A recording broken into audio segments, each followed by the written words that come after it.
대요리문답, 지금 우리가 어떻게 살아야 하는가, 살아야 할 것에 대해서 우리가 살펴보고 있습니다.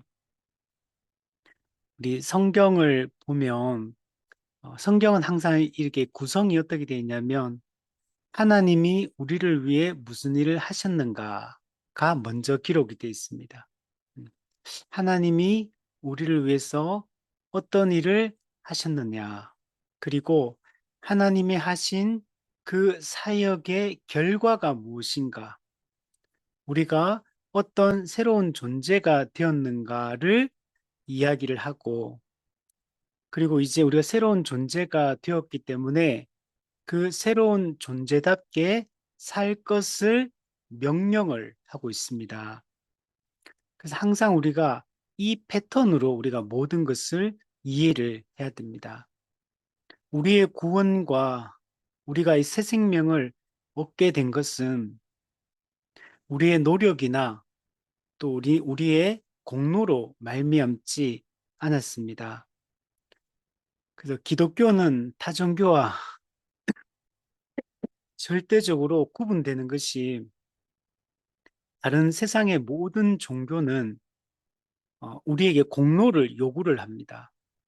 다 자기 공로, 자기 행위, 자기 의에 기반한 그런 정말 그 공로 신앙입니다. 공로주의에 기초하고 있는 게 모든 종교의 특징인데, 기독교는 완전히 전혀 다른 접근을 하고 있는 것을 볼 수가 있습니다. 우리의 구원에 있어서 하나님은 우리의 어떤 행위도 요구하지 않으십니다. 구원은 전적으로 하나님의 주권적인 계획과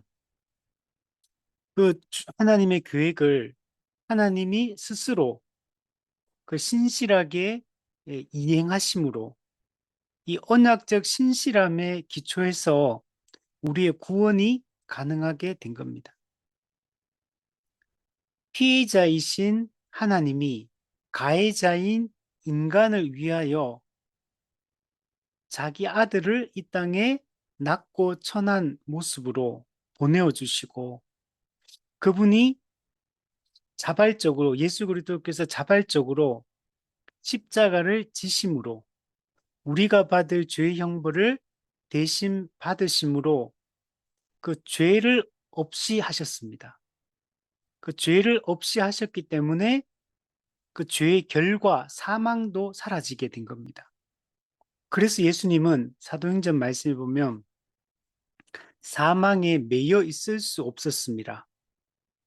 예수님이 십자가 죽음이라는 이 방법, 이 죄값 지불, 형벌 집행, 이걸 통해 죄를 없이 하셨기 때문에 그 죄의 결과인 사망이 사라질 수밖에 없는 것. 원인이 제거되었기 때문에 결과도 사라지게 됩니다. 그래서 예수님이 십자가 죽음을 통해 그 죄를 없이 하셨다는 것을 부활을 통해서 확증해 주고 있는 겁니다. 그래서 우리가 예수님의 부활을 죄와 사망을 이기신 사건이다 라고 얘기를 하는 겁니다. 그래서 우리가 이것을 믿음으로, 이것은 하나님께서 정한 때에 하나님의 그 뜻대로 모든 것이 성취되었기 때문에 우리의 구원의 근거가 마련되게 된 거고, 또한 우리에게 믿음이라는 선물까지 주셔서 우리로 하여금 이 그리스도의 하나님이 정한 구원의 방법인 그리스도의 형벌 대속적 죽음이라는 이 방식을 이해하고 알고 또 믿을 수 있도록 도우셔서 우리가 그 믿음으로 그리스도와 연합하게 되고, 그리스도가 성취하신 모든 공로를 우리가 우리가 받아서, 그래서 우리도 구원을 받게 된 겁니다. 그래서 우리는 새로운 존재가 된 겁니다. 우리 성경에 보면, 로마서에 보면 우리의 옛사람은 그리스도와 함께 십자가에 못 박혀 죽은 겁니다. 우리의 옛사람은 이미 그리스도의 손에 못이 박히고 그리스도의 발에 못이 박힐 때 우리의 손이 그리스도의 손에 포개어지고 그리스도의 발에 우리의 발이 포개어져서 우리의 옛사람이 그리스도와 함께 못 박혀서 죽으신 거예요. 그리고 그리스도께서 부활하실 때 우리도 그리스도의 부활에 연합하여 우리도 그리스도와 함께 살아난 겁니다. 우리 에베소서 2장에 보면 그리스도와 함께 죽은 거야. 그리고 함께 일으키심을 받아서 우리도 그리스도 안에서 하늘에 앉히운 자, 하늘의 주가 되신 그리스도와 함께 그리스도의 그 통치에 참여하는 자, 그리스도의 심판에 참여하는 자가 되게 된 겁니다. 이게 지금 현재 우리가 얻은 신분이고 우리가 얻은 영적 지위인 겁니다. 그래서 바울은 로마서에서 우리 예수 믿는 우리 그리스도와 연합한 우리는 어떤 사람이냐? 죄에 대해 죽은 자다. 우리는 이제 죄를 지을 수밖에 없는 자가 아닙니다. 이제는 우리는 성령의 능력으로 죄와 싸워 이길 수 있는 존재로 변화가 된 겁니다. 비록 아직 임의와 아직 사이에서 죄성이 남아있고 죄를 짓긴 하지만 신자는 지속적으로 계속적으로 죄에 거하는 자는 아닙니다. 우리는 죄와 싸워 이길 수 있으며 마귀를 대적하여 물리칠 수 있는 그런 새로운 존재가 된 겁니다. 그리고 우리는 하나님께 대하여 산 자다. 즉 하나님의 뜻을 알고 그 뜻에 순종하여 거룩하게 살아가는 게 가능한 존재가 되었다라고 얘기합니다. 비록 우리가 하나님의 뜻에 완전하게 순종하지는 못합니다. 물론 우리가 이미와 아직 사이에 아직 살고 있기 때문에 완전하게 순종은 하지 못하지만 그러나 우리는 성령의 도우심을 통해서 우리에게 다시 주어진 이 율법에 따라서 뜻에 순종하며 하나님이 기뻐하시는 삶을 살 수 있는 존재가 된 겁니다. 그래서 우리가 인간이니까 어쩔 수 없어서 죄를 짓는다. 그냥 이 세상에서는 어쩔 수 없다. 이렇게 생각해서는 안 됩니다. 우리는 하나님께 대하여 산 자예요. 하나님의 뜻을 알고 그 뜻에 순종하여 살아갈 수 있는 존재가 되었다라고 얘기를 하는 거예요. 죄에 지속적으로 거하는 자가 아니라고 얘기해요. 죄를 비록 연약하게 아직 짓고 있지만 그 우리가 죄를 지은 신자는 죄에 대해서 안타까워하고 정말 하나님께 죄송한 마음으로 회개하고 돌이키고 다시는 그 죄를 짓지 않으려고 힘쓰는 자가 된 겁니다. 우리는 하나님의 뜻을 수행하며 그 기쁨을 누리고 하나님과의 그 교제를 누리는 존재가 되었다는 것. 어쩔 수 없이 죄 지을 수밖에 없고 하나님 뜻대로 사는 게 불가능한 존재처럼 생각해서는 안 된다는 것. 그 우리가 사도행전에 나오는 그 초대 교회 모습들을 보시면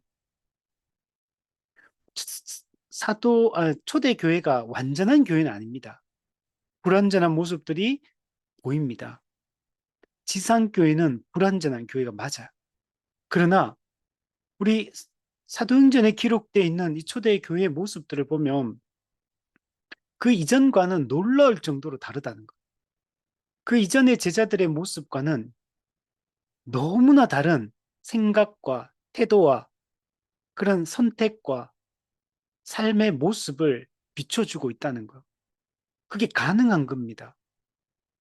어떤 분들은 초대교회는 그냥 교회 이상적 모델에 불과하고 오늘날 초대교회와 같은 교회는 불가능하다라고 말하는 분들이 있지만 그건 말도 안 되는 소리예요.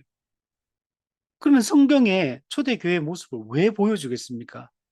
불가능한 교회라면 왜 그걸 얘기하고 오고 오는 모든 교회에게 왜 그 교회, 그 초대교회 모습들을 성경에 기록해서 우리가 그런 교회가 우리가 그런 존재적 변화가 일어났고 우리가 그의 존재에 걸맞는 합당한 삶들을 살 것을 성경이 왜 명령하겠습니까?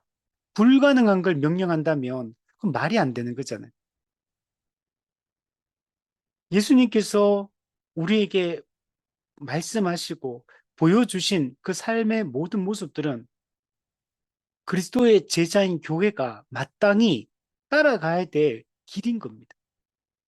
그리스도의 모든 말씀, 그리스도의 모든 사역, 그리스도의 모든 그 행적, 이건 우리가 따라가야 될 모본이 되는 겁니다. 그리스도의 발자취를 우리가 따라가는 줄, 못, 그게 불가능한데 그걸 따라오라고 얘기하는 게 아니라 우리를 그렇게 살 수 있는 존재로 우리를 바꾸셔서 살 수 있는 존재가 되게 하시고 살 수 있는 능력을 주셔서 그렇게 살라고 명령을 하고 있는 거죠. 그러므로 우리는 성도답게 그리스도인답게 하나님의 백성답게 살아야 되는 겁니다. 그리고 우리가 그렇게 살 수 있도록 하나님께서는 우리에게 말씀을 주셨어요. 하나님의 뜻을, 하나님의 그 법을 알 수 있도록 성경 66권, 하나님의 자기 계시, 이 기록된 말씀을 주신 겁니다. 그리고 이 말씀을 바르게 이해하고 그 말씀에 순종할 수 있도록 우리에게 성령을 보내주신 겁니다. 그래서 거듭난 성도는 성령의 인도하심을 따라 그 말씀에 순종하며 하나님의 영광을 나타내며 살아가는 게 가능한 존재가 된 겁니다. 우리 철로역정에도 보면 회심한 크리스찬이 회심한 성도들이 그 말씀을 붙들고 성령의 도우심과 그 능력을 따라 죄와 싸우고 마귀의 괴계를 물리치고 천국 복음을 전파하며 하나님의 말씀에 순종하여 세상 사람들이 도무지 이해할 수 없는 그런 도덕적이고 초월적인 삶들을 살아가는 것을 보여주고 있는 겁니다. 거듭나지 않은 세상의 모든 사람이 걸어가는 그 넓은 길, 그 넓은 길은 당장은 내 욕망을 채워주고 그 넓은 길은 당장은 나한테 자극적인 기쁨을 주지만 성도는 크게 관심을 갖지 않는 자예요. 성도는 세상 사람, 거듭나지 않은 세상 사람들이 좋아하고 추구하고 나아가는 그 방향을 따르지 않는 자예요. 세상 사람들이 기뻐하는 것에 기뻐하지 않는 자가 된 것. 반대로 세상 사람들이 무관심한 것, 세상 사람들이 어리석다고 말하는 것, 조롱하는 것. 근데 성도는 거듭나고 나서 거기에 관심을 갖는 거예요. 세상 사람들은 너무나 미련하고 어리석어 보이는 그 길이, 그 삶의 방식이, 그 추구하는 방향성이 성도에게는 그게 우리에게는 기쁨이 되는 거고 우리는 그 외에 다른 것들이 눈에 안 들어오는 사람으로 바뀐 거예요. 그 철로역정의 허영의 도시에 들어갔을 때 그 허영의 도시는 세상의 모든 진귀하고 아름답고 인간의 욕망을 채워주는 모든 상품으로 가득한 곳이에요. 세상 사람들은 내 자기가 원하는 그 모든 것이 그 허영의 도시의 그 시장에서 다 판매를 하고 있어요. 사람들은 그것을 즐기고 누리고 거기에 심취하고 그 욕망하고 그리고 그 욕망을 그렇게 생각하지 않아요. 그것을 더 많이 누리기를 꿈꾸며 그것을 차지하려고 이렇게 다투며 살아가는 게 이게 일반적인 세상의 모습인 거죠. 그러나 거듭난 크리스찬과 믿음은 그 허영의 도시의 그 진귀하다고 말하는 세상의 모든 보물들이 무가치하게 느껴지는 거. 그래서 거기에 관심을 두지 않는 거야. 그 상품을 사지 않는 겁니다. 그래서 그리스도인들은 이 세상 속에서 살아갈 때 세상 사람들에게 조롱을 당하고 또 공격을 당하고 또 이게 대적을 받을 수밖에 없어요. 왜냐하면 사람은 나와 다른 걸 견디지 못하거든요. 다르게 생각하고 다르게 행동하고 다른 것에 관심을 갖는 것을 기분 나빠하거든요. 너는 왜 우리 시장에 있는 이 상품을 사지 않느냐? 너는 왜 이것을 누리고 즐기지 않느냐? 네가 아무 물건도 사지 않고 네가 아무것도 행하는 것이 우리를 모욕하는 거고 우리에게 최고의 것을 너는 지금 부정하고 모욕하고 있다. 그래서 기독교인을 공격하는 거야. 그래서 기독교를 공격하고 이 진리를 무너뜨리려고 하는 거야. 다들 여기에 관심 있고 다들 부러워하고 다들 우리를 그, 그 이제 따라오려고 하고 가지려고 하고 그런데 이거 내가 가진 모든 것에 무관심하니까 세상이 주는 그 모든 쾌락이 그 세상의 즐거움, 세속적 즐거움이 성도에게는 그게 기쁨이 아니기 때문에 그게 관심이 없기 때문에 다르게 생각하고 다르게 선택하고 다른 방향으로 살아가고 이렇게 살아가니까 대적을 하고 핍박을 하게 되는 겁니다. 이게 성경에서 말하는 좁은 길인 거예요. 그 성도는 이 땅에서 자기를 부인하며 비용을 계산하며 대가를 지불하고 권리를 포기하고 자기 십자가를 지고 사람들이 찾지 않는 사람들이 원하지 않는 그 좁은 길을 걸어가는 게 그 십자가의 길을 걸어가는 게 우리의 모습인 거예요. 지금 이 십계명은 바로 성도가 어떻게 살아야 되는가를 지금 얘기를 해주고 있는 겁니다. 우리는 우리의 유일한 예배의 대상은 하나님밖에 없습니다. 근데 이 하나님은 내가 만든 하나님이 아니고 성경이 말하는 하나님, 성경에 계시되어 있는 하나님, 그 하나님의 인격과 그 사역과 그 속성과 그 칭호와 그분의 약속과 그분이 우리에게 주신 규례와 우리가 이것을 바르게 알고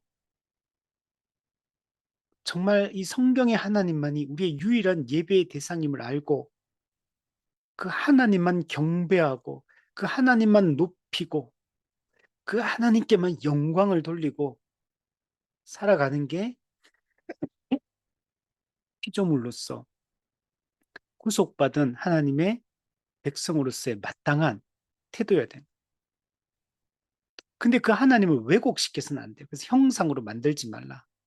하나님을 눈에 보이는 형태로 이 피조물을 가지고 또는 또 내 마음 속에서 하나님을 내가 만들어낸 내 욕망을 투영한 신으로서 내 하나님을 하나님을 내 이익의 수단으로 삼아서 남용하고 오용하고 그렇게 사용하지 말라.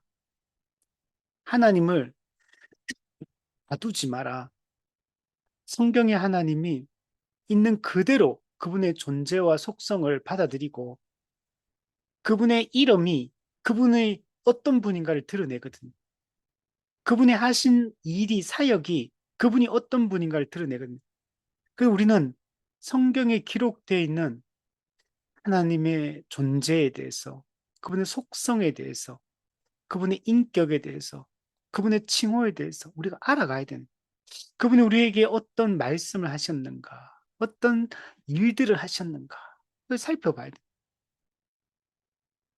제가 지금 구약 성경을 통독을 하고 있는데 쭉 읽으면서 좀 하나님이 우리의 삶 속에 어떻게 역사하시고, 어떻게 하나님의 공의를 실현하시고, 어떻게 하나님의 영광을 나타내시고, 하나님 어떻게 자기의 약속하신 바를 성취해 가는가를 보여주고 있더라고. 그래서 우리는 늘 성경을 가까이 하면 성경을 읽어야 돼. 그래서 우리 요한 웨슬리가 얘기했던 나는 한 책의 사람이 되겠다. 나는 오직 성경의 영향을 받는 사람. 성경이 나의 절대적인 기준이 되고 그 성경이 가르치는 바를 따라 나는 말하고 나는 그 뜻을 따르겠다. 그걸 확신해. 물론 이제 요한 웨슬리도 책을 많이 읽었습니다. 정말 성경 책만 읽은 건 아니에요. 다른 책도 많이 읽어야 되죠. 좋은 신앙 서적들도 많고 또 좋은 소설책들, 또 시집들, 그죠? 좋은 책들을 많이 읽는 게 중요합니다. 그러나 우리의 우리의 사상, 우리가 모든 것을 판단하는 절대적 기준은 성경이어야 돼요. 성경에 근거해서 모든 것을 판단하고 모든 것을 분별하고 우리 이렇게 한 책의 사람이 우리가 되어야 됩니다. 우리 총신의 예전에 박희천 교수님이 뇌리 속의 성경이 되어야 된다. 그러니까 우리는 지금 기록된 성경 말씀 책을 가지고 있잖아요. 책을. 요즘 핸드폰에도 이제 성경책이 다 있긴 있지만 이걸 갖다가 핸드폰에 백날 있으면 뭐합니까?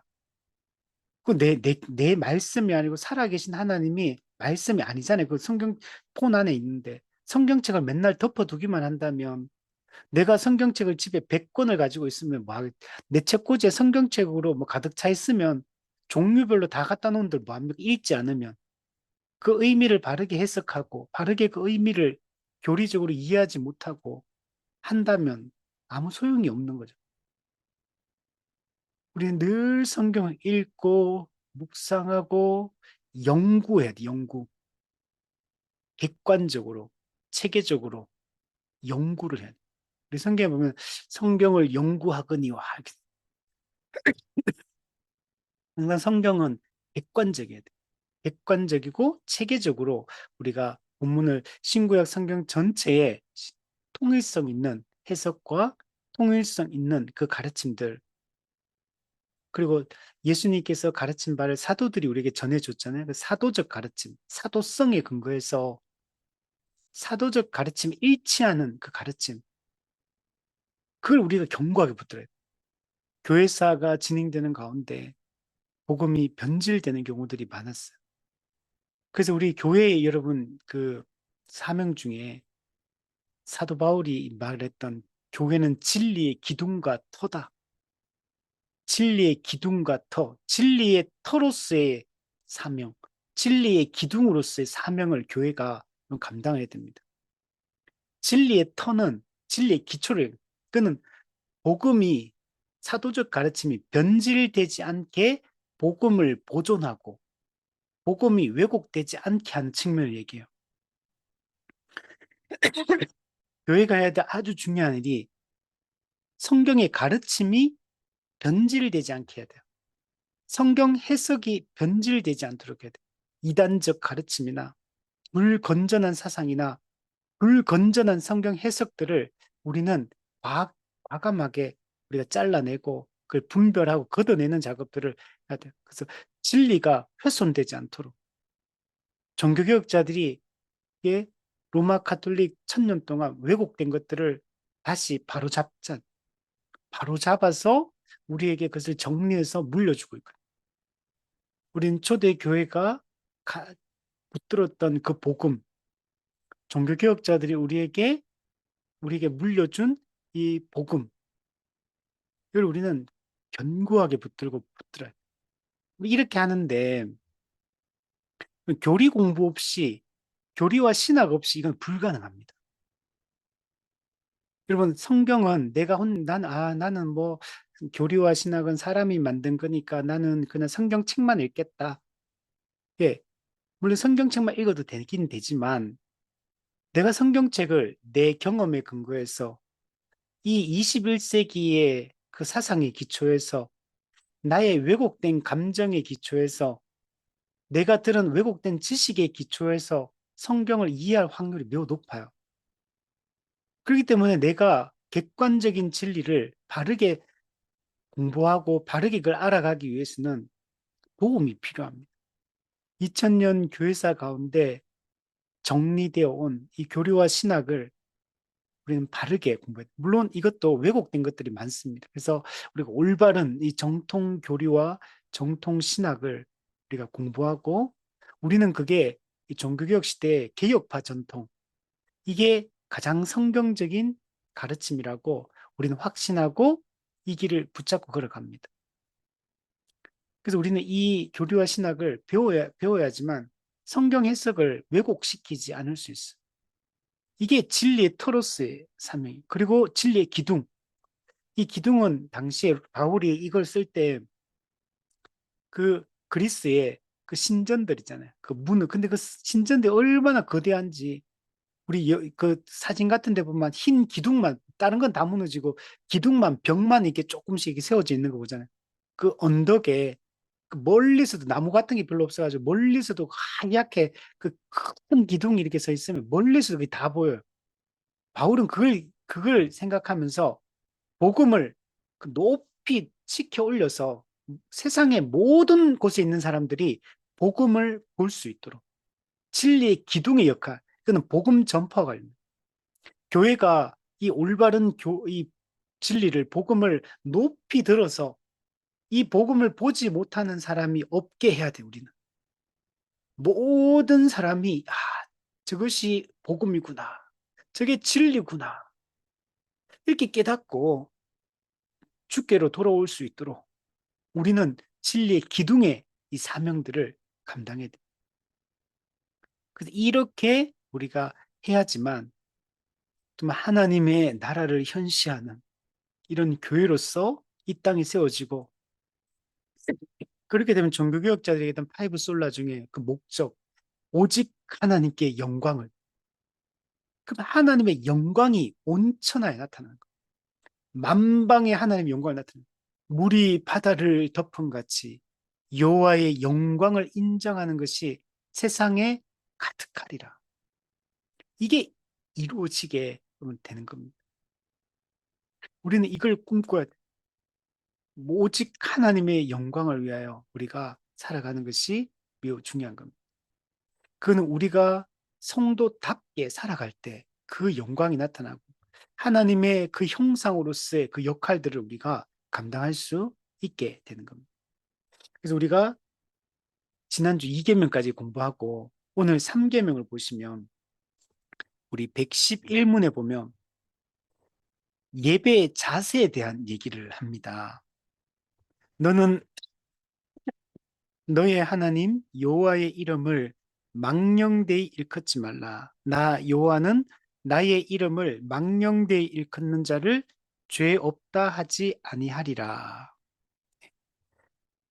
1계명이 예배의 대상에 대한 얘기고 2계명이 예배의 우리 방법에 대한 얘기를 했다면 3계명은 예배의 자세 또는 예배의 태도에 대한 얘기를 하고 있습니다.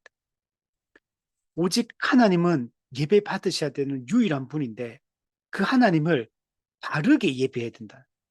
우리 성경에도 보면 하나님이 모든 예배를 받는다라고 하지 않아요.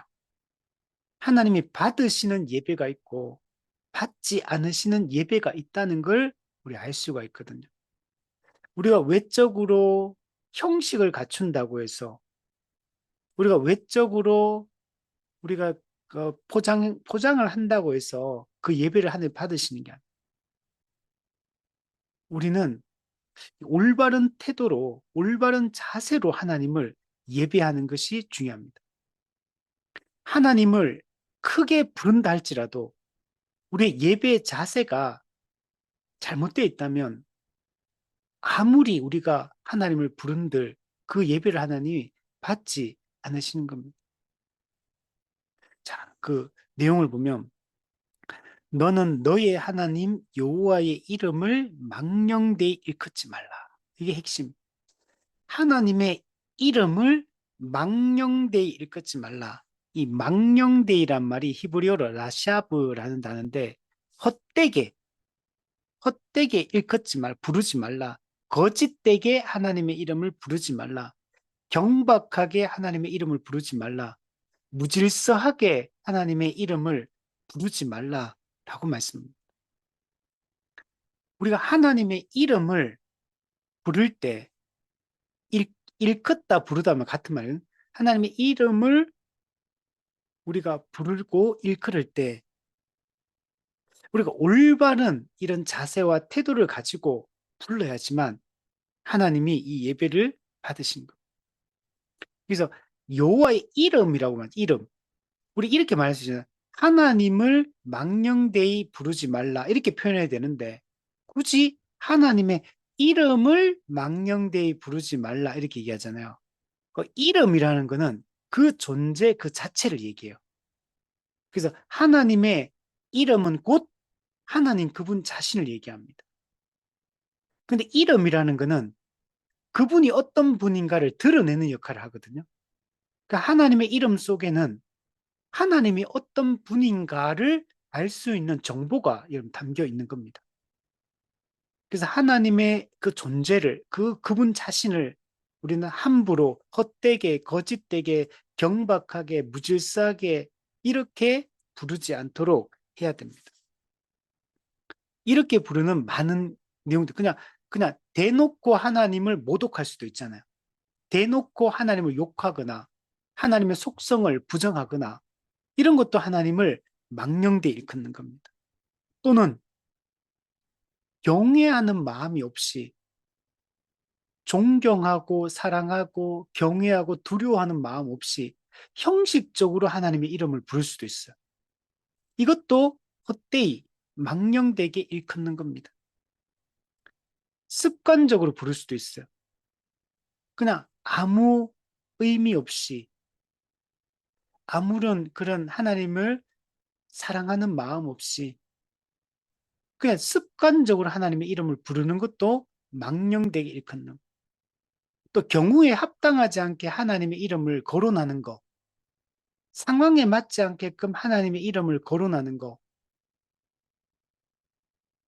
그죠? 예를 들면 뭐 음담 패스를 한다거나 농담 따먹기를 한다거나, 근데 아무 때나 하나님이라는 존재를 거론하고 하나님의 속성을 거론하고 이런 것들 전부 다 하나님을 모독하는 행위입니다. 예를 들면 우리가 친구하고 막 그냥 장난치고 놀고 있는데 거기 아버지 이름, 엄마 이름을 들고 와가 부모님 이름을 들고 와가지고 거기서 농담 따먹게 하고 음담 패스를 하는데 그 이름을 사용하지 않잖아요, 우리가. 우리가 하나님이라는 존재를, 그분의 속성을, 그분의 사역을, 그분의 인격을, 그분의 말씀을 아무 때나 갖다 붙이고 아무 때나 그냥 그걸 거론하고 하는 이 모든 것이 하나님을 망령되이 일컫는 것. 또한 이럴 수도 있어요. 겉으로는 아주 경건한 척 할 수 있고 겉으로는 하나님을 사랑하는 척 할 수 있어요. 겉으로는 말하는 내용으로는 성경적으로 틀린 말이 아닐 수도 있어요. 근데 하나님을 자기 이익의 수단으로 이용할 수도 있어요. 하나님을 경외한다고 하는 행위가 그게 기도일 수도 있고 그게 설교일 수도 있고 성찬에 참여하는 걸 수도 있고 하나님의 이름으로 행하는 많은 것들이 또 구제를 하는 걸 수도 있고 선행을 베푸는 걸 수도 있어요. 근데 그 동기가 무엇인지 어떤 마음으로 그 일을 하고 있는지 어떤 걸 보상 심리를 가지고 어떤 걸 기대하며 그 행동을 하고 있다면 그는 하나님을 도구로 그냥 이용하는 거에 불과한 거예요. 나를 위해 나의 영광과 나의 유익을 위해 하나님이라는 존재를 또는 종교적 행위를 도구로 활용하는 것. 겉으로는 하나님의 영광을 돌리지만 실질적으로는 자기가 그 영광을 가로채고 그리고 보상 심리에서 내가 주를 위해 했던 그 많은 일들이 결국에는 내가 이만큼 했으니까 내 이만큼 이제 보상받아야 되고 인정받아야 되고 그것을 인정해주지 않거나 보상해주지 않으면 화를 내고 또 거기에 대해서 분노한다면 그는 내가 하나님을 순수하게 순전하게 하나님을 예배했다고 볼 수는 없는 거죠. 목회자들도 이게 특히 이런 데 더 열심히 하거나 또는 더 앞장서 있는 사람이 이런 유혹에 빠지기가 더 쉬운 것 같아요. 아, 내가 이만큼 수고했다. 내가 이만큼 섬겼다. 그게 뒤따르는 보상과 인정을 기대하고 그것이 없으면 분노하고 이런 태도를 우리가 취하기가 쉬운 겁니다. 이런 모든 것들이 다 하나님의 이름을 망령되게 일컫는 것이다. 겉으로 아무리 포장한다 해도 하나님은 도리어 하나님의 이름이 우리 때문에 모독을 받게 되는 거죠. 자, 이 내용들을 한번 우리 살펴보면 먼저 3계명은 여호와의 이름을 망령되이 일컫지 말라 부정 명령으로 되어 있는데 그래서 금지하는 게 있어. 이 3계명을 통해 금지하는 게 있고 이걸 반대로 뒤집으면 하나님이 이 명령을 통해 우리가 적극적으로 요구하고 우리에게 또 명령하는 게 있어요. 자, 그래서 이 먼저 113문부터 먼저 한번 볼게요. 3계명에서 금지된 죄는 무엇인가? 이 길게 적어놨는데 그냥 쉽게 얘기하면 하나님의 이름을 우리가 방관하는 거, 무관심하는 거, 이것도 여러분 하나님의 이름을 망령되이 일컫는 거예요. 적극적으로 하나님의 이름을 거론하고 뭔가 우리가 하나님을 욕보이고 하나님의 존재를 우리가 이렇게 그렇게 하는 것도 문제가 되지만 하나님에 대해 무관심한 거, 하나님의 말씀, 성경 말씀에 무관심한 거, 하나님의 나라에 무관심한 거, 하나님의 뜻에 무관심한 거, 이 모든 게 하나님을 망령되이 일컫는 거예요. 그럼 사람들은 말하겠죠. 저는 아무것도 안 했어요. 저는 가만히 있었는데요. 예, 적극적으로 하나님 예배하지 않고, 적극적으로 하나님께 영광을 돌리지 않고, 적극적으로 하나님 뜻에 순종하여 살지 않는 게 그게 죄인 거예요. 우리가 우리 회사 같은 데 보면 이 드라마 같은 데 보면 이런 거 있거든. 회사 딱 이제 입사를 했는데 어떤 사람은 나를 막 괴롭히는 사람도 있어요. 적극적으로 막 괴롭히고 대적하고 뒤에서 수군수군하고 음모를 꾸미고 이런 사람도 나를 부정하는 거잖아요. 그 반대로 나를 투명인간 취급하는 사람도 있어. 인사해도 인사도 안 받아주고 나한테 말도 안 걸고 내 이름도 부르지도 않고 나를 그냥 없는 사람 취급하고 내가 어떤 의견을 냈는데 그거에 대해서는 그냥 무의미한 것처럼 그냥 아무런 반응을 하지 않고 나를 적극적으로 그 사람을 공격하거나 대적하거나 그렇게 하진 않아도 나를 무시하는 거잖아요. 나를 투명인간 취급하는 거잖아요. 그게 더 기분 나쁠 것 같아요. 그 내 존재 자체를 그냥 부정해 버리니까 우리가 하나님을 향해서 세상적으로 아무리 선하고 도덕적이고 아무리 정말 인간 사회에서 잘하고 배려하고 자기를 희생하며 산다 할지라도 천지를 창조하신 하나님, 지금도 통치하고 다스린 하나님, 자기를 일반 계시를 통해 특별 계시를 통해 자기를 드러내신 하나님, 지금도 역사하고 섭리하신 하나님, 지금도 교회를 통해 자기를 선포하시고 돌아오라고 회개하고 돌이키라고 요구하신 하나님, 그 모든 걸 부정하고 무시해. 그냥 이것도 무관심, 이게 하나님을 방명들건. 또 하나님을 오용하는 거, 자기 이익을 위해서 하나님을 오용하고 남용하는 거.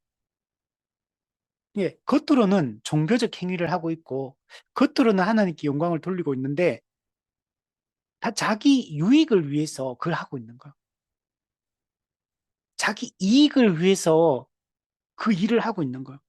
자기 이익을 위해서 전도를 열심히 하고, 자기 이익을 위해서 기도를 열심히 하고, 자기 이익을 위해 성경을 열심히 읽고, 자기 이익을 위해 설교 준비를 열심히 하고, 자기 이익을 위해서 교회를 세워가고 섬기고, 그럴 수 있는 거예요.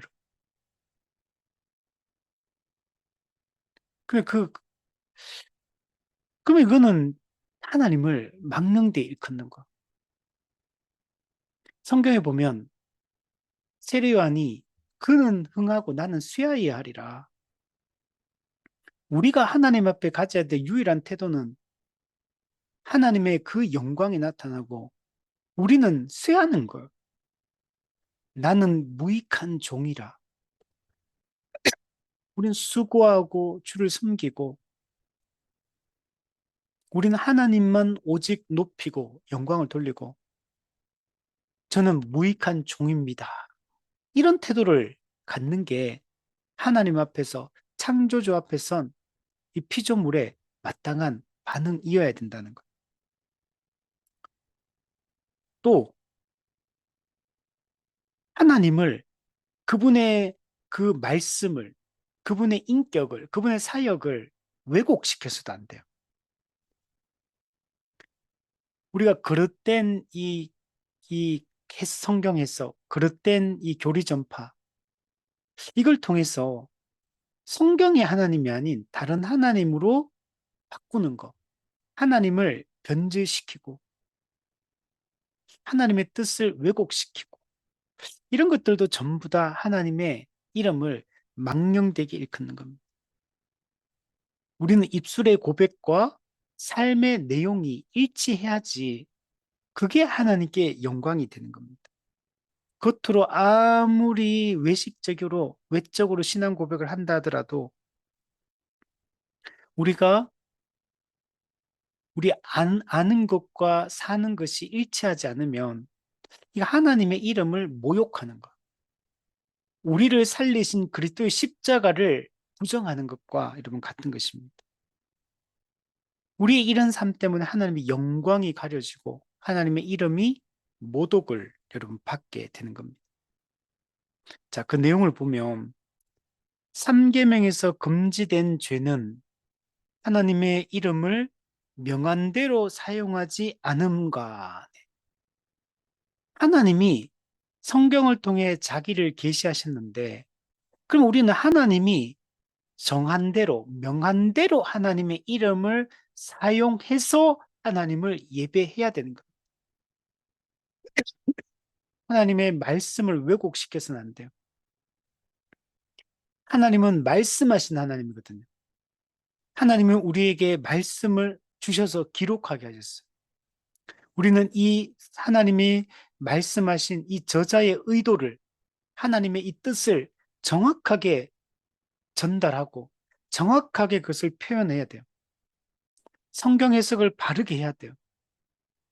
하나님에 대한 또는 하나님의 뜻에 대한 오해가 생기지 않도록 조금이라도 왜곡되지 않도록 우리는 해야 되고 하나님의 정한 방법대로 그분을 예배해야 돼요. 그렇게 하지 않는 것, 그게 바로 하나님을 망령되이 여러분 일컫는 겁니다. 하나님이 자기를 계시하신 의도대로 바르게 하나님의 이름을 사용해야 돼요. 형식적으로 하나님의 이름을 사용해도 안 되고 가볍게 우리가 사용해도 안 되고 왜곡되게 사용해서도 안 되는 겁니다. 악용하는 것도 안 되고 대적하는 것도 안 되고 위선적으로 사용하는 것도 안 되고 태만히 사용하는 것도 안 되고 이 모든 것이 하나님의 영광을 여러분 가리게 여러분 되는 겁니다. 자, 그리고 뒤에 보면 무지하게, 헛되이, 불경하게, 모독적으로, 미신적으로, 사악하게 하나님의 이름을 언급해서는 안 된다. 우리가 하나님과 하나님의 말씀과 하나님의 그 존재를 우리가 언급을 하고 이게 뭐 말로 하든 글로 쓰든 또 아니면 다른 방식으로 그것을 그림으로 그리든 어떻든지 간에 무지해서는 안 돼요. 성경의 하나님이 정확하게 우리는 그래서 성경 연구가 중요한 거예요. 성경의 하나님이 어떤 분인가를 깊이 알아가야 돼요. 그 우리 조직신학 중에 가장 먼저 나오는 게 뭐냐? 신론이에요, 신론. 그리고 기독론, 성령론, 삼위일체 하나님에 대한 그분의 인격과 사역에 대한 그분의 성품에 대한 그분의 말씀과 그분의 약속에 대한 올바른 이해를 가지고 바르게 해야 돼. 헛되이, 불경건하게, 모독적으로, 미신적으로, 사악하게 하나님의 이름이 거론되거나 언급되거나 사용되지 않도록 해야 됩니다. 또한 그의 칭호, 속성, 규례 혹은 사역을 모독하여 위증함으로 또는 모든 죄악된 저주, 맹세, 서원, 추첨은 제비뽑기를 하나님의 이름을 남용함 이렇게 해서는 안 된다는 거예요. 하나님의 칭호, 하나님의 성경에 칭호가 많이 등장하거든요. 여호와, 엘로힘, 뭐, 어, 또 우리 뭐 여호와 라파, 여호와 샬롬, 여호와 또 뭐죠? 어, 어, 갑자기 기억이 안 나네요. 하여튼 그 하나님의 이름과 하나님의 어떤 분인가를 드러내는 많은 그런 칭호들이 있거든요. 이런 것들을 우리가 잘 살펴서 하나님 어떤 분인가를 잘 알아야 돼. 그분의 속성, 전지, 전능, 무한, 유한, 그다음 영원, 불변, 무소부재, 하나님에 대해서 우리가 깊이 알아야 돼. 우리 그래 교리문답들 우리 앞부분에 그때 신론할 때 이런 하나님이 어떤 속성을 가진 분인지 그분의 존재와 속성에 대한 얘기를 했죠. 그분의 규례, 그분의 우리의 주신 율법, 그분의 말씀을 잘 알아야 돼.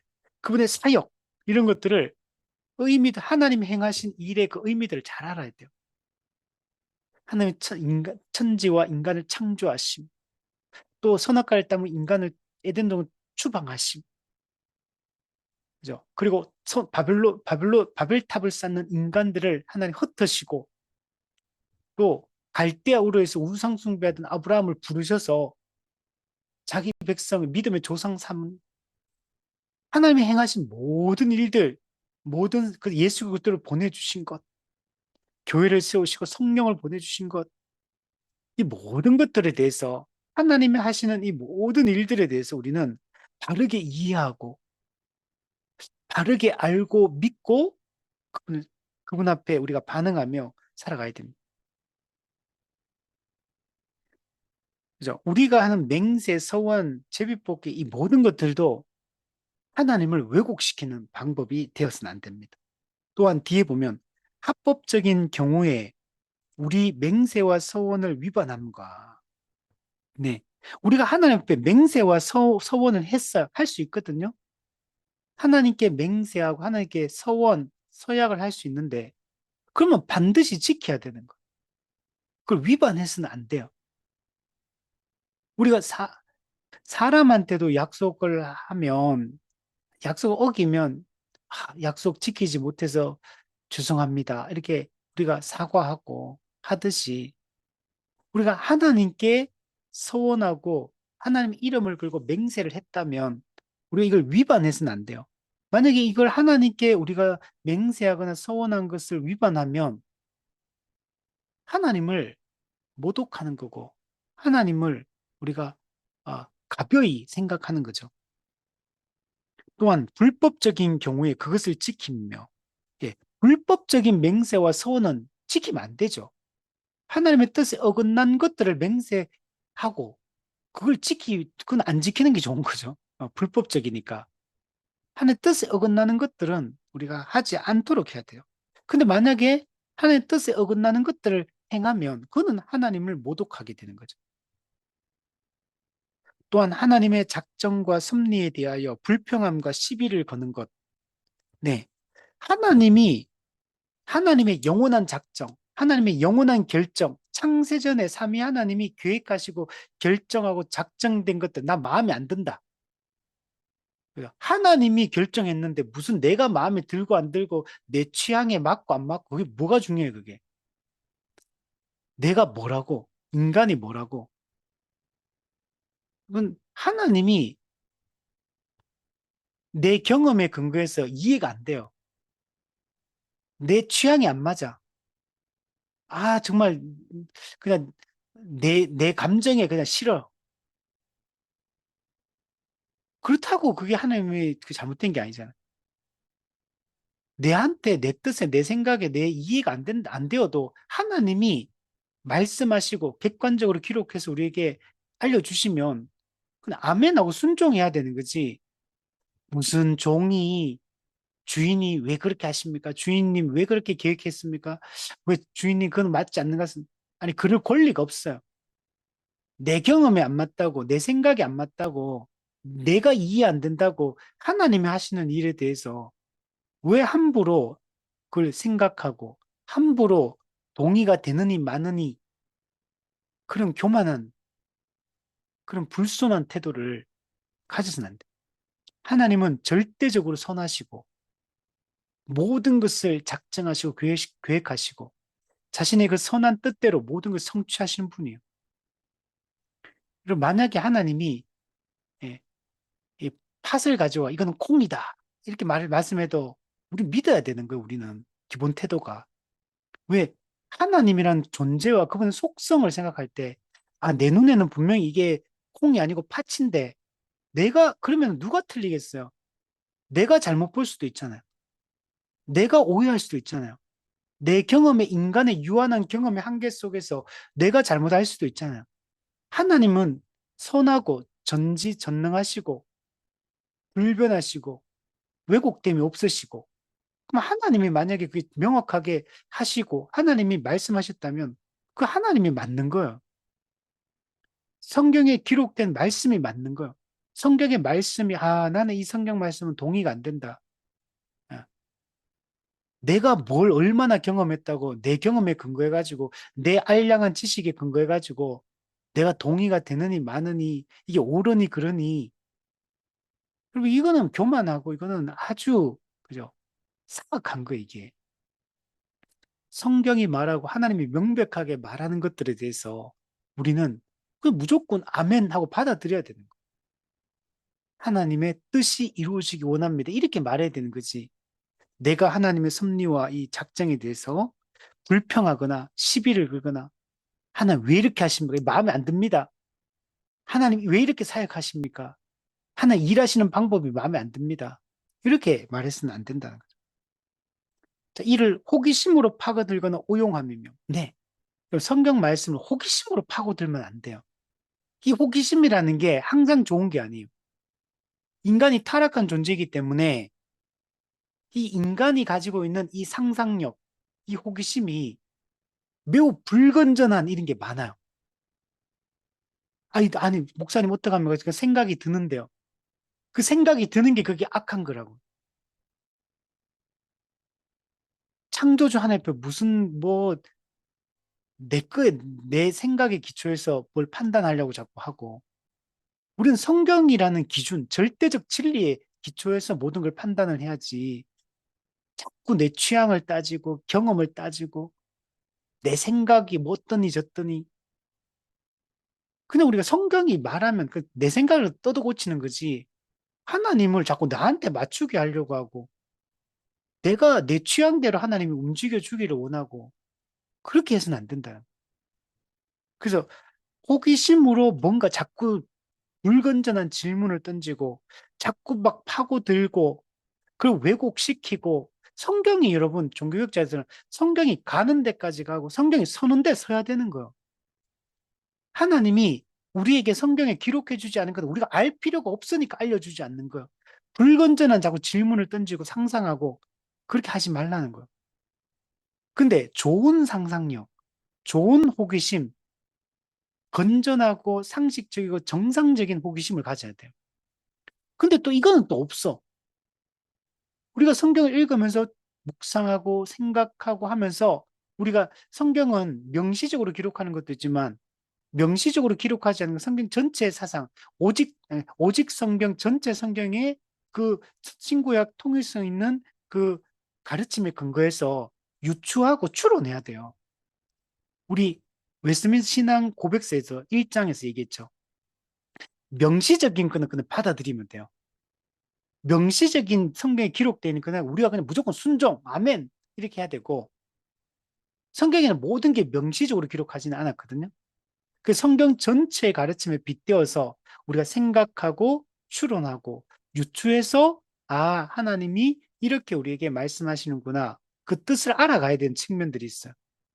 이때는 좋은 호기심, 좋은 상상력, 좋은 어떤 묵상 이런 것들이 필요한 거예요. 근데 이거는 안 해 또.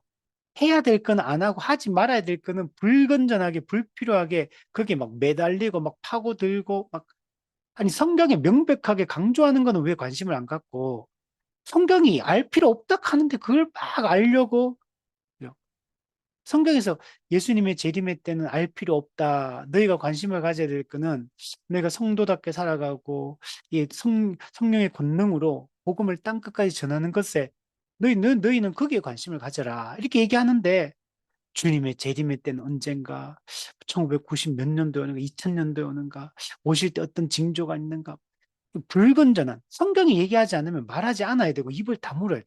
그 생각이 들어도 성경이 명백하게 말하지 않는 것에 대해서는 신경 끄라는 거예요. 거기서 관심 가져야 될 영역은 그게 아니다. 너는 하나님이 명백하게 얘기하는 이 가르침에 관심을 갖고 여기에 너는 힘을 쓰고 여기에 올인해라. 이렇게 말하는 거거든요. 근데 이게 뒤집어져 있어, 이게. 우리가 자꾸 이게 인간이 타락한 존재면 제대로 말씀을 안 배우면 이게 더 심해져. 그 보면은 하나님의 말씀을 제대로 배우고 공부하는 사람들은 절대 이상한 얘기를 안 해요.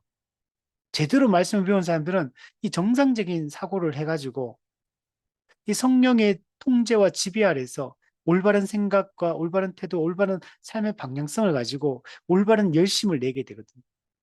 근데 이게 말씀이 안 들어가고 제대로 된 이 진리가 우리 속에 정립이 안 되면 정말 쓸데없는 생각들, 불필요한 생각들, 불필요한 관심, 그죠? 이게 전부 다 그잖아요. 우리 자식 키워보면 그렇잖아요. 부모가 볼 때 이게 자녀가 이게 관심 가졌으면 좋겠고, 자녀가 이렇게 샀으면 좋겠는데, 그거는 관심 없고, 아무리 얘기해도 그건 안 듣고, 하지 말라 하는 거는 본적으로는 자꾸 가려고 하는 이런 죄성이 나타나잖아요. 이게 하나님 앞에 이 죄성이 이렇게 계속 나타나요. 그리고 자꾸 우리가 말씀을 듣고, 성경을 바르게 연구하고, 설교를 듣고 하면서 성경적인 가르침, 성경적 세계관이 우리 마음속에 뿌리를 내리고, 교리가 자리 잡도록 복음의 진리가 나를 완전히 지배하고 장악하도록 사도 바울의 표현을 보면 말씀에 붙잡히도록 말씀에 붙잡혀 있어요. 진리에 붙잡혀 있어요. 그러면 우리는 절대 그죠? 이상한 행동을 하거나 이상하게 안 하겠죠. 바른 신앙생활을 하게 되는 겁니다.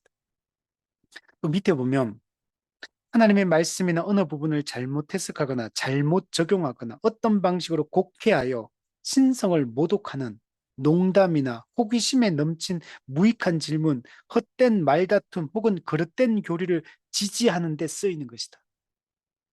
여러분, 비성경적인 진리를 지지해서도 안 돼요. 동의해서도 안 돼요. 불건전하고 비성경적이고 왜곡된 어떤 형태의 생각도 받아들여서는 안 되고 거기에 기초해서 어떤 행동이나 사역을 해서도 안 돼요. 교회가 행하는 우리는 가르침, 그리고 교회의 어떤 사역, 교회의 방향성, 이 모든 것이 계시된, 기록된 하나의 말씀에 일치해야 돼요. 어떤 부분은 일치하는데 어떤 부분은 일치하지 않으면 그는 잘못된 거. 우리가 좋은 교회라고 할 때 어떤 교회가 좋은 교회냐? 사람이 많이 모이면 좋은 교회냐? 사람들이 열광하면 좋은 교회냐? 사람들이 은혜 받았다고 반응하면 좋은 교회냐? 그러면 사람의 반응이라는 거는 왜곡된 걸 해도 사람의 그 마음을 불러일으킬 수 있고 열광하게 할 수 있잖아요. 사람은 어리석어가지고 자기 욕망을 오히려 포장해주고 자기 욕망을 합리화시켜주고 그런 메시지나 그런 방향성이나 그걸 그런데 더 열광적으로 반응하고 더 모일 수 있어요. 이단들 보세요. 거짓된 것이니까 더 모이잖아요. 근데도 자기 욕망을 채워주니까 모이잖아요. 이 땅에서도 우리가 교회들도 보면 야, 저 교회 성도는 어떻게 저 교회를 계속 다닐까 싶은 그런 교회들이 있잖아요.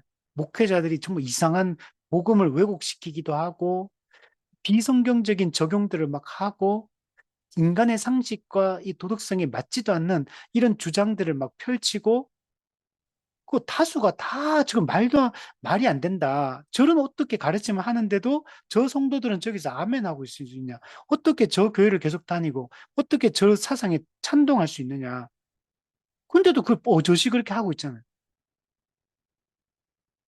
저도 이게 생각나는, 야, 이분의 이런 메시지에, 이런 가르침, 이런 선동과 주장에, 여기 동의하고 아멘하는 도대체 그 성도들은 앉아있는 사람들 보면, 저 사람들 도대체 무슨 생각으로 저기 앉아있는, 도대체 저걸 듣고 저기 어떻게 저 말에 아멘할 수 있나.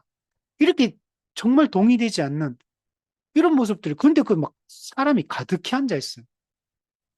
그리고 막 거기서 막 기도하는데, 기도 제목도 이상해. 기도 제목도 지금 아니 정말 지금 말도 안 되는 기도 제목들을 막 내는데 막 눈물을 흘리며 뜨겁게 부르짖으며 막 기도해. 도대체 저건 뭐냐? 저는 흡사 옛날에 2차 세계대전 때 이 나치 히틀러가 선동가였거든, 선동가. 얼마나 말을 잘하는지 사람들이 다 넘어갔잖아. 다 찬동하고 지지하고 심지어 당시 독일 교회들이 그 주류 교회가 다 그 히틀러를 하나님이 보내신 사람이라고 생각했거든요. 히틀러의 그 주장들이 그 다 동의하고 찬동하고 독일 교회가 그 독일 자유주의 교회가 그걸 지지하고 찬성했거든요. 아주 소수의 그 독일 교회들, 나중에 이제 그게 독일 고백 교회가 되는데 거기서만 히틀러의 이런 이 선동과 이 왜곡된 비성경적인 가르침에 저항하면서 싸웠거든요. 근데 당시 독일 교회가 다 그 찬동했거든요. 우리 일제시대 때 우리나라 신사참배 할 때, 동방요배 할 때, 우리 그 당시에 교회 그 총회가 신사참배는 우상숭배가 아니라고 결의했어요. 총회에서. 그리고 각 교회 공문을 내려보냈어요. 신사참배는 우상숭배가 아니니까 신사참배 해도 된다. 이렇게 그 공문을 내려보냈어요. 교회, 각 교회. 근데 그 다수의 목회자들이. 그 대표적으로 그 통합 측의 영락교회, 서울에 아주 큰 교회 있잖아요. 영락교회. 그 한경직 목사님. 기독교의 노벨상이라고 불리는 템플턴 상을 수상하는 그 자리에서 자기는 신사참배를 했다고. 그게 우상숭배였다. 그때 그 템플턴 상을 받는 그 자리에서 수상 소감으로 신사참배를 자기가 고백하고 회개를 했던. 여러분, 그 당시에 우리가 뭐 주기철 목사님, 손양호 목사님 뭐 이런 위인들 얘기만 들어서 그렇지. 그 당시 대부분의 기독교인들이 신사참배를 다 했거든요. 그게 옳은 겁니까? 그러면 다수의 교회가, 목회자가 신사참배하니까 신사참배 우상숭배 아니게 되는 겁니까? 미국의 조엘 오스틴 긍정의 힘. 그는 복음이 아니에요. 그 조엘 오스틴의 가르침, 그 사람 신학을 공부한 사람도 아니고, 그는 복음하고는 완전히 반성경적인 가르침이거든요. 그냥 하나님의 어떤 한 요소와 측면만 그냥 극단적으로 강조해서 사람을 왜곡시킨 거거든요. 근데 거기 얼마나 체육관에 막 가득 차서 막 찬양하고 가득 차서 거기 아멘하고 그 사람이 많이 모인다고 그게 올바른 가르침에서 그런 게 아니잖아요. 그러니까 우리가 생각을 해야 되는 거예요. 성경의 가르침에 정말 이게 합치되는 사상인가? 오히려 이런 가르침을, 바른 가르침을 할 때 항상 교회는 박해받고, 그죠? 우리 소아시아 7교회, 서문화교회 빌드 칭찬만 들어도 2개 교회. 다른 교회들은 전통이 있고, 사람도 있고, 부유하고, 사람도 많고, 환경도 좋고, 다 좋았지만 다 청명받았잖아. 서머나 교회나 빌라델비아나 거기서 그런 우상숭배의 중심지에서 거기서 믿음을 지켜나가는 게 힘들잖아요. 그러니까 가난하고 아주 소수의 사람들이었고 핍박받는 사람들이었고 그러나 그들은 너희들은 믿음의 부유한 자다고 칭찬했잖아요. 세상적으로는 가난하고 궁핍하고 박해받는 그런 교회였지만 그들은 믿음의 부유함을 인정받고 칭찬받았잖아요. 그리고 넓은 길이 아니라 하잖아요. 좁은 길이라고 하잖아요. 사람들이 많이 찾는 넓은 길이 옳은 길이 아니고 사람들이 찾지 않는 그 좁은 길이 진리의 길이라고 성경이 이야기하잖아요. 청함을 받은 사람만 택함을 받은 적다고 얘기하잖아요. 근데 왜 우리는 자꾸 이렇게 넓은 길에 서는 것이 하나님께 복 받은 것처럼 오해하면 안 된다는 거예요. 이런 것들이 전부 다 하나님의 뜻과는 무관하잖아요.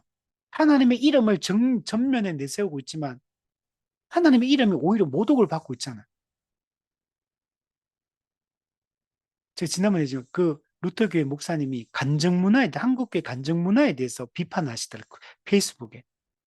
간증은 좋은 건데 한국교회는 간증문화가 왜곡되었다. 그 간증에 나오는 대부분의 사람들은 뭔가 인생이 역전한 사람들이다. 그러니까 극적으로 무슨 극적인 경험들을 가지고 있고 극적으로 인생이 반전된 사람들이 등장한다. 결국은 옛날에 힘들고 어려웠지만 지금은 다 잘 지금은 모든 게 잘 풀렸다. 지금은 역전되어서 모든 상황이 다 형통해지고 좋아졌다. 이게 다 간증이라는 거예요. 그분이 보기에는. 근데 성경에 그런 게 어딨냐. 예수 믿다고, 예수 믿다가 순교당하고, 예수 믿다가, 예, 이 땅에서는, 그죠? 박해받고, 만물의 구경거리처럼, 만물의 찌꺼기처럼 여김받고, 이게 그리스도인들이 걸어갔던 길이지. 때로는 하나님 부유하게 하실 때도 있고, 궁핍하게 할 때도 있고, 그러나 부유할 때나 궁핍할 때나 우리 자족하며, 정말 그 하나님을 믿고 따르고, 이게 그리스도인의 삶이었고, 그리스도인은 믿음을 지키며 살아가는 이 여정이 언제 사후에 주류층을 형성하고, 언제 기득권을 형성하고, 언제 교회가 부유했으며, 언제 교회가 이 땅에서 이 땅의 힘의 논리로 이 땅에서 자기의 뜻을 관철시키는 이런 방식을 취했냐는 거예요. 언제 교회가 힘의 방식으로 이 세상에서 복음을 전파했느냐는 거예요. 그럼 옳지 않은 거거든요. 이런 것들이 겉으로는 하나님의 이름을 내걸고 있지만 다 하나님을 모독하는 행위들이라. 우리 이것을 잘 생각을 해야 됩니다. 자, 그래서 무익한 질문, 헛된 다툼들, 쓸데없는 거 가지고 막 교회가 다투고 싸우고 논쟁하고 총회도, 그 총회나 노회도 쓸데없는 거 가지고 막 시간 낭비하고 논쟁하고 막 다투고 예, 교회도 마찬가지죠. 쓸데없는 거 가지고 교회가 분열되고 아니 도대체 우리가 지금 신경 쓰고 본질이 뭐고 우리가 무엇에 관심을 갖고 어디에 신경을 써야 되는데 비본질적인 거 가지고 이렇게 해나 저렇게 할 수도 있고 이렇게 할 수도 있는 거 가지고 그거 가지고 막 취향의 문제 가지고 막 싸우고 다투고 있고 진리의 기준, 진리, 성경의 가르침의 기준하고 교회라는 그 본질의 기초에서 교회라는 존재의 기초에서 본질적인 그 관심을 가지고 거기에 에너지를 이제 우리가 쏟아부어야 되고 재정을 투자를 해야 되고 그죠? 우리의 힘을 거기다 올인해가 쓰고 이렇게 하는 방향이 되는데 도대체 이걸 왜 하는 건지 이런 불필요한 것들을 우리가 조심해야 된다. 자, 밑에 보면 하나님의 이름을 피조물 혹은 하나님의 이름 밑에 내포되어 있는 무엇이든지 마술이나 죄악된 정욕과 행사에 악용합니다. 네. 하나님의 이름을 피조물 밑에다 두는 거. 하나님의 그 이름을 마술, 죄악된 정욕, 행사 이런 데 악용하는. 그러니까 신앙이 일종의 어떤 주술적인 게 되고 주술적이고 마술적 신앙. 이게 내 정욕을 채우는 어떤 내 정욕을 채우려고 하나님의 이름을 주술적으로 이용해가지고 내 영광을 취하고 내 복을 취하고 이런 방식으로 하나님 이름을 이용한다. 그러니까 하나님의 그 존재와 사역에 걸맞게 그분의 영광 돌리는 게 아니고 하나님을 부르긴 불러요. 하나님의 예배 형태를 다 갖춰요. 하나님의 영광을 위한 전면의 목적을 띄워놓지만 결국에는 그거는 내 욕망을 채우는 것은 수단에 불과하고 그죠? 어떤 그냥 그냥 효율적이고 실용적인 어떤 방법들을 무엇이든지 그냥 동원해서 어떻게든 교회를 성장시키기만 하면 되고 어떻게든 내가 인정받고 어떻게든 뭔가 세상적으로 우리 교회도 성공, 교회 성공, 목회 성공, 내 인생 성공. 근데 이런 걸 추구한다면 이건 악용하는 거라는 거. 목적이 하나님 그분의 영광이 돼야 되는데 그분은 단순히 도구에 불과한 거예요.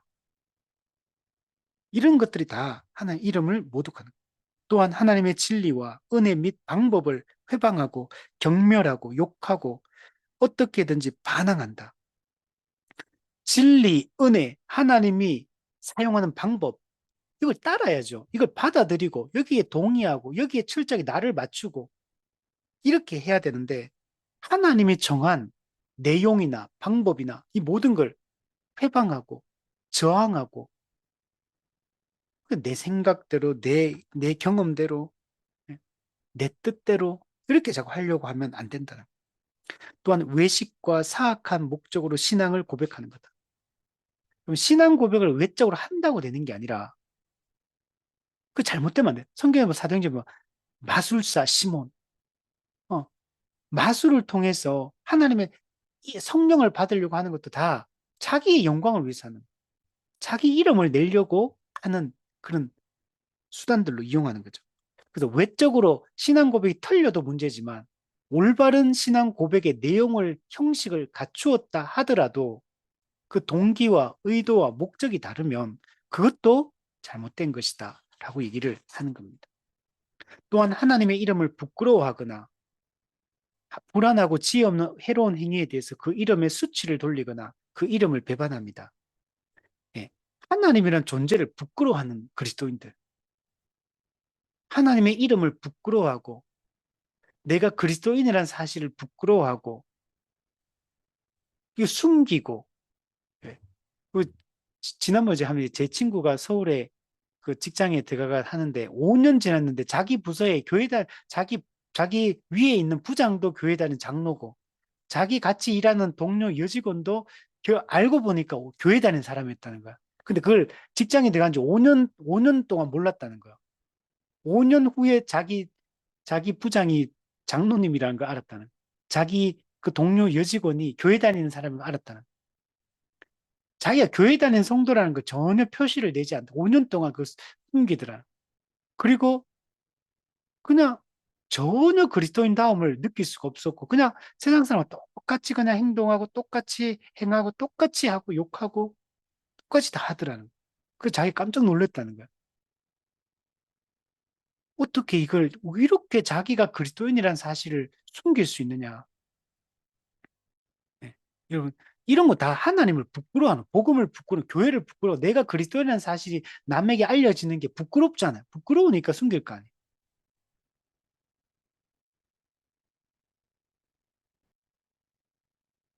이런 것들이 다 우리가 은연중에 우리 예를 들면 식당에서 밥 먹을 때 기도할 때도 사람들과 직장 동료들과 식당에 가 밥을 먹는데 내가 눈을 감고 기도 형식을 취할 때 이게 부끄럽게 느껴지고 사람들이 볼까 봐 이게 신경이 쓰이고 물론 뭐 별건 아니지만 그것도 마음에 있는 마음의 중심을 행동으로 표현하는 거잖아요. 왜 교회 다니는 걸 숨기고 내가 예수 믿는 사람이라는 걸 왜 숨기느냐는 거. 왜 그걸 정직하게 드러내고 내가 그걸 드러내야지 나를 지킬 수가 있는데 그래야지 내가, 아, 저 사람이 그리스도라는 사실을 의식하고 내가 조심하고 항상 하나님의 이름이 내 행동과 내 이 태도에 달려 있다는 걸 알고 조심하고 그래 나를 지키고 신앙을 지킬 수 있는데 부끄러워하면 안 된다. 넘어와서 112문에 3계명이 근데 요구하는 게 있어요. 이런 걸 하지 말라, 망명대 일컫지 말라, 이런 것들이 망명대 일컫는 거다라고 얘기하고 나서 근데 이거 안 하는 거 물론 중요한데 망령되 일컫지 말라라는 이걸 반대로 뒤집으면 이거는 적극적으로 하나님께 영광을 돌리라는 의미가 포함되어 있는 거죠. 우리가 하나님의 이름을 망령되 일컫지 않았다고 끝나는 게 아니에요. 하지 말라는 거 안 했을 뿐이지 하라는 걸 한 건 아니잖아요. 우리가 신앙이 이 소극적인 측면으로만 생각하면 안 돼요. 적극적으로. 하나님이 그러면 이걸 하지 말라고 할 때 우리에게 무엇을 적극적으로 요구하고 있고 명령하고 있는가를 생각해야 돼요. 이걸 해야지만 되는 거예요. 자, 보시면 3계명이 요구하는 것은 하나님의 이름, 그의 칭호, 속성, 규례, 말씀, 성례, 기도, 맹세, 서약, 추첨, 제비뽑기, 그리고 그 역사, 이거는 일반 은총의 하나님의 섭리를 얘기합니다. 그 외에 하나님이 자기 자신을 나타내시는 것은 무엇이든지 거룩하고 존경하는 마음으로 사용하여야 한다. 하나님은 다양한 방식으로 자기를 계시하시고 나타내시거든요. 근본적으로는 예수님을 통해 하나님이 자기를 계시를 하셨습니다. 그럼 하나님이 자기를 계시하신 것을 우리는 바르게 사용을 해야 됩니다. 하나님의 이름을 바르게 사용해야 돼. 하나님의 칭호, 그분의 속성, 규례, 말씀, 성례. 우리가 기도를 할 때도 하나님의 영광이 나타나는 기도를 해야 돼요. 또 맹세하는 거, 우리가 서약하고 우리가 또 이 땅에 제비 뽑는 거, 하나님의 일반 은총을 우리가 이해하는 거, 그 외에 하나님이 자기를 드러내고 나타내는 모든 것에 대해서 우리는 올바르게 사용해야 돼. 즉, 그것을 통해 하나님이 그걸 우리한테 주실 때는 하나님 자기 자신을 우리한테 드러내고 알려주려고 한 거거든요. 근데 하나님을 드러내고 알려줄 때 하나님을 왜곡시켜서는 안 돼요. 하나님의 의도대로 그 모든 것들이 사용되어서 사람들이 하나님을 바르게 알고 하나님을 바르게 예배할 수 있도록 우리는 해야 돼요. 특히 목회자를 한번 생각해 보면 목회자가 공부 안 하는 목사님들, 성경 연구 열심히 안 하는 목사님들, 교리와 신학을 공부하지 않는 목회자들, 양떼를 위해서 자기가 청산할 자인 것처럼 성실히 양떼들을 돌보고 신방하고 권면하고 지도하고 또 때로는 책망하고 또 다스림과 권징을 통해 교회 질서를 지켜가고 적극적으로 해야 되는 거예요. 1차적으로 설교나 양육을 똑바로 안 하는 것도 하나님을 모독하는 행위예요. 그러면 목사를 하면 안 되죠. 성도들에게 복음의 진리를 선포하고 양육하고 그 말씀으로 성도를 지도하고 성도들을 올바르게 다스려서 성도들이 진리의 토대에 굳건하게 서서 하나님을 바르게 예배하는 자로 살아가도록 하는 역할을 하라고 장로를 세워둔 거잖아요. 직분자를 세우고 다 한 거거든요. 만약에 그 일들을 못한다면, 그러면 그 직무유기를 하는 거고, 그러면 그 일을 할 필요가 없는 거예요. 하나님이 저를 목회자로 소명했는데, 불렀는데, 제가 어떻게 제 뜻대로 이걸 그만둡니까? 아니요, 하나님이 오히려 환영하실 거예요. 하나님 뜻대로 안 하는데, 하나님이 원하는 의도대로 안 하는데, 그런 사람을 왜 하나님이 기뻐하겠어요? 그죠? 이것도 다 적극적으로 우리가 하나님을 드러내야 될 것들을 드러내고, 하나님 그분을 나타내지 않으면 다 모독하는 거예요. 그래서 우리는 이 하나하나를 다 바르게 사용해야 돼요. 또 우리가 이 성례, 세례와 성찬, 이거 똑바로 해야 돼요. 하나님이 이 보이는 말씀으로 이걸 주실 때 권징, 똑바로 시행을 해야 돼. 이걸 통해서 하나님이 어떠한 분인가를 드러내고 그 복음이 뭔지를 알려주는 역할을 하고 있는 거거든. 그 복음이 변질되지 않도록 그 복음이 충실하게 선포되고 사람들을 이끌어갈 수 있도록 하는 거거든. 또한 우리가 기도하는 것도 함부로 해서는 안 되는, 하나님의 뜻에 맞게끔 기도해야 되고, 맹세를 하더라도 그냥 내 유익을 위해 맹세하는 게 아니라 정말 하나님의 영광을 위해서 우리가 맹세를 하고 또 서약을 하고, 제비 뽑기도 마찬가지예요. 하나님의 뜻을 구, 제비 뽑기는 하나님의 뜻을 구하는 거거든요. 제비를 내가 뽑으면 이건 인간의 결정이다가 아니라 제비를 뽑을 때 어느 게 뽑힐지 우리는 모르잖아요. 그건 하나님의 주권에 달려 있다는 거예요. 그 외의 모든 것들이 하나님이 자기를 계시하시고 의도하신 그 뜻이 나타나도록 하는 방식으로 사용해서, 그래서 결국 하나님의 영광이 되도록 하는 것이 우리가 살아가야 될 모습이다. 우리는 이 모든 것들을 거룩하고 존경하는 마음으로 하나님의 영광이라는 목적을 향해 이 모든 것들을 사용해야 됩니다. 하나님의 영광과 우리 자신을 위하여, 자신과 남들의 선을 위하여 거룩한 고백과 책임 있는 담화로서 거룩하게 또는 경외함으로 생각하고 명상하고 말하고 글을 써야 된다. 우리가 묵상하는 것도 말하는 것도 글을 쓰는 것도 이 전부 다 하나님의 영광을 위해서 해야 되고, 하나님의 뜻을 정확하게 드러내고 하나님이 예배 받으실 수 있도록 우리가 이 모든 것들을 사용해야 됩니다. 우리는 복음에 합당한 고백을 해야 되고 복음에 합당한 담화, 이야기들을 나눠야 돼요. 이렇게 하는 것이 하나님의 이름을 망령되 일컫지 않고 하나님의 영광을 나타내는 것이다 라고 말할 수 있습니다. 그래서 정리해보면 망령되 일컫지 말라. 헛되게 가볍게 무질서하게 경박하게 하나님을 우리 사용하지 않도록 하고, 적극적으로 하나님이 자신을 나타내게 주신 이 모든 것들을 바르게 사용해서 하나님께 영광이 되도록 우리는 해야 된다. 자, 마지막 114문을 보시면 제3계명에 어떠한 이유가 첨부되었는가, 여기 보면 너희 하나님 여호와라는 말이 포함되어 있습니다.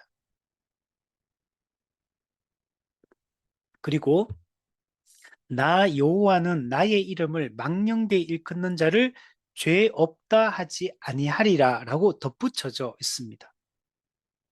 자, 여기서 첫 번째, 너희 하나님 여호와다 이렇게 얘기해요. 이 하나님이 우리하고 상관없는 분이 아니에요.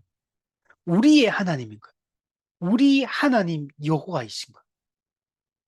여기서 너희는 당시 이스라엘 백성들을 얘기한, 이 이스라엘 백성은 어떤 사람이냐, 애굽에 종살이하고 있던 그들을 하나님의 놀라운 능력으로 애굽 신들을 심판하심으로 그들을 그 죄의 압제에서, 그 애굽의 종살에서 구출해내서 자기 백성 삼으시고 그 언약 백성 삼아서 그 언약의 복을 주시는 하나님이에요.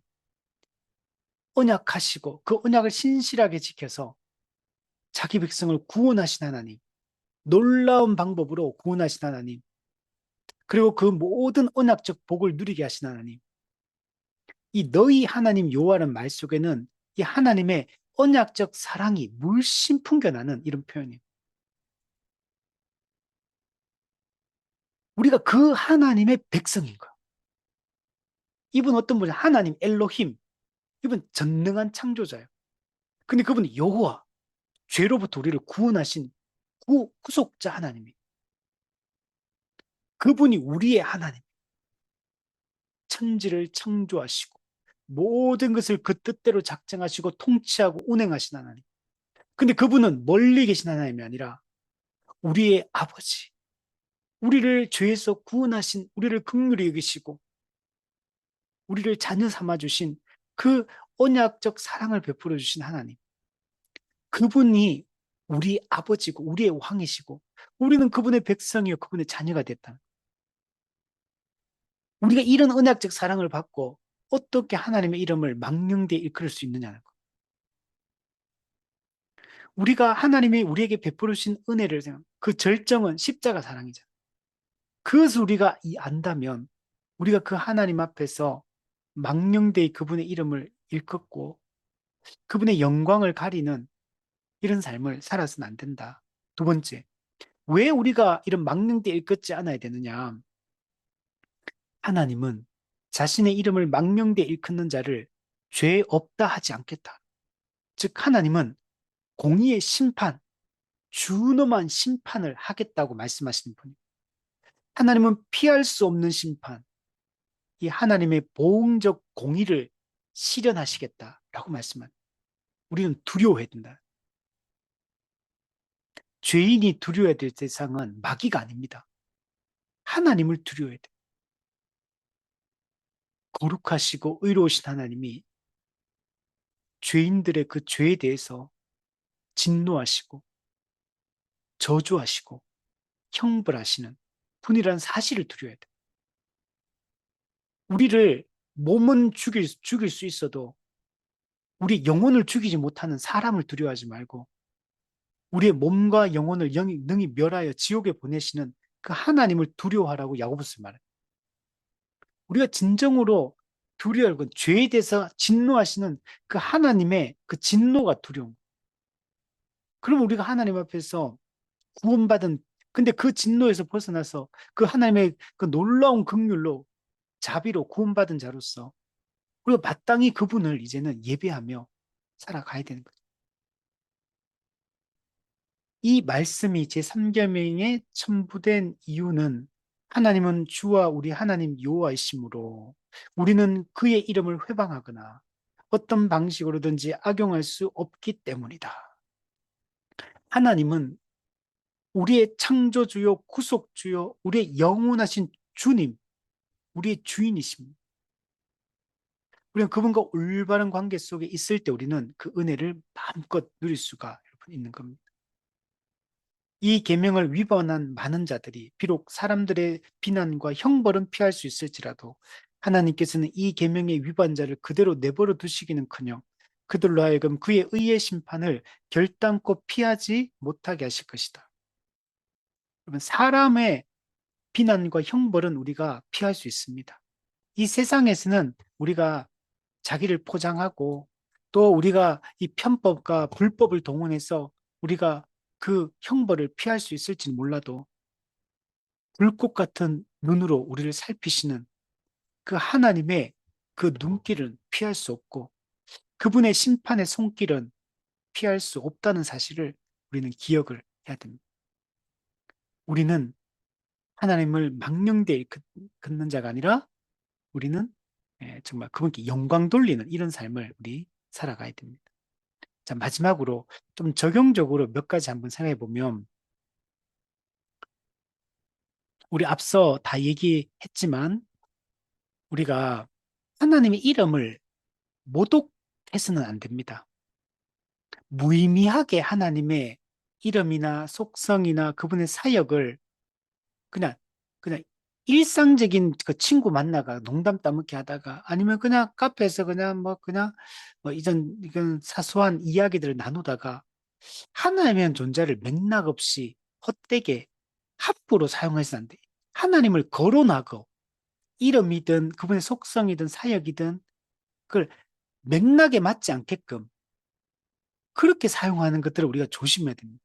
뭐 예를 들면 우리 막 사람들 욕하다 오 마이 갓 아무 때나 오 마이 갓뭐 욕할 때 지저스 크라이스트 뭐 하고 뭐 하나님의 존재를 그냥 막 맹세 같은 거 장난으로 막 하나님께 막 내 지금 성경에 내 손을 얹고 내 하나님 이름 걸고 막 맹세한다 뭐 장난식으로 그렇게 사용해서는 안 된다.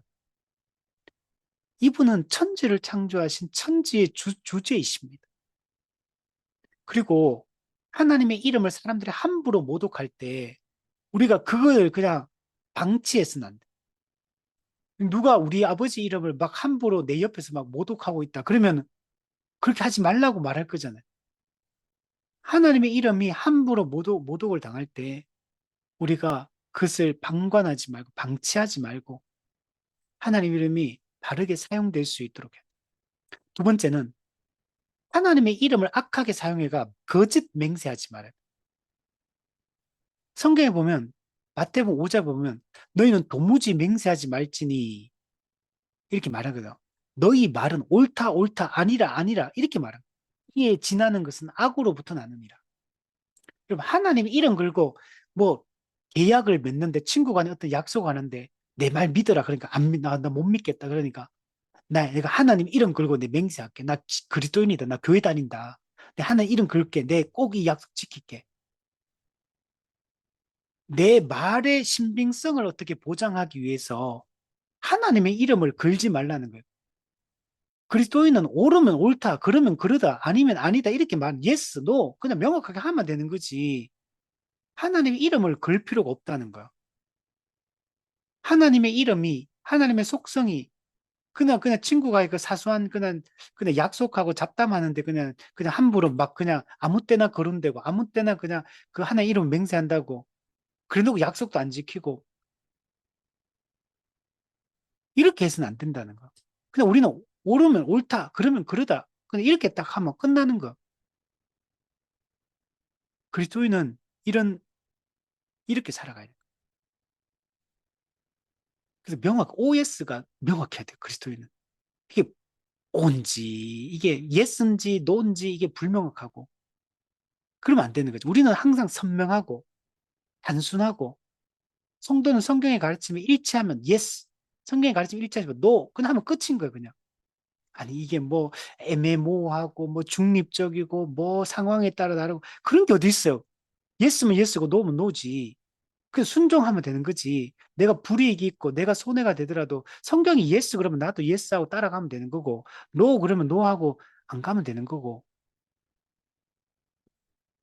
그리고 간증 같은 것도 함부로 해서는 안 된다. 지난번 아까 잠깐 얘기했지만 우리 이런 경우 많아요. 연예인들이 막 간증한다고 막 유명한 뭐 어떤 분들이 막 간증하러 뭐 목회자든 연예인이든 일반인이든 막 간증하러 다니는데 어느 날 몇 년 뒤에 또 보니까 막 사고 치고 막 삶은 전혀 다르고 그럼 간증은 왜 하러 다니는? 물론 사람은 연약하기도 또 실수할 수 있죠. 그러나 그게 우리가 용인되고 이해되는 수준에서 그냥 인간의 연약하면서 일시적으로 잘못하기 그런 거 있을 수 있죠. 근데 그게 일반적인 삶의 태도고 일반적인 삶의 모습이라면 그는 다르다. 간증할 때는 이렇게 간증했고 실제 삶의 현장 속에는 다르게 살아가고 이렇게 살아가면 이거는 하나님의 이름을 악하게 사용하는 거. 하나님의 이름을 걸고 돈벌이 하는 거죠, 사실은. 그리고 간증하는데 하나님의 은혜에 대한 간증을 하면서 막 강사비도 얼마나 많이 받는지. 이게 예전에 저 부교육자 때 유명한 이 가수를 그때 교회에서 그때 찬양 겸 간정이 가수였는데 불러가 있고 제가 픽업을 했는 동대구역에 야 제가 픽업 가가지고 그냥 이분은 그냥 저를 그냥 투명인간 취급하더라고. 제 부목사하고 행정목사였는데 그 동대구 역가가 모시고 오는데 그냥 그냥 아니 저는 얼굴을 아니까 가서 딱 대기하고 있다가 만나가 딱 안녕하세요 인사 안녕하세요 딱 하고 나서 한 30분을 교회까지 모시고 오는데 아, 아무 말씀도 안 하더라고. 아무 얘기도 안 하고 물어봐도 그냥 네, 그냥 건성으로 네, 그 대답도 그냥 막 그냥 하기 싫다. 근데 이게 딱 그냥 표정이 그 다드나. 그래 놓고 교회 와가지고 막 찬양하는데 막 호응 유도하면서 막 찬양하더라고. 와, 저는 그리고 집에 또 다시 동대구에 모셔드리는데 또 아무 말도 안 하더라고. 아유, 수고 많으시죠. 뭐 인사라도 한마디 할 수 있잖아요. 야, 저는 참 완전히 두 얼굴의 사람이구나. 사람을 이게 어떻게 이렇게 이중적으로 행동할 수 있을까? 그건 완전히, 그런데 전국으로 막 다니면서 간증하고, 그 당시에 강사료도 얼마나 많이 받는지, 작은 교회에서 이렇게 모셔서 이렇게 하는데, 야, 이거는 그냥 돈벌이 하러 다니는구나. 그냥 저는 그 생각이 들더라고요. 물론 제가 부정적으로 보는 걸 수도 있는데, 제 느낌은 그랬어요.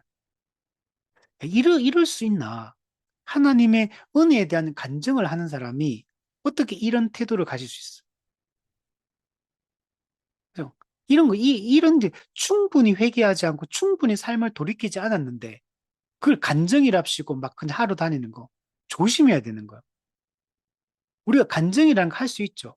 할 수 있지만 그게 뭐, 뭐 특별한 어떤 뭐든 극적인 아니 그런 거 뭐 다 있는 게 아니잖아 그런 게.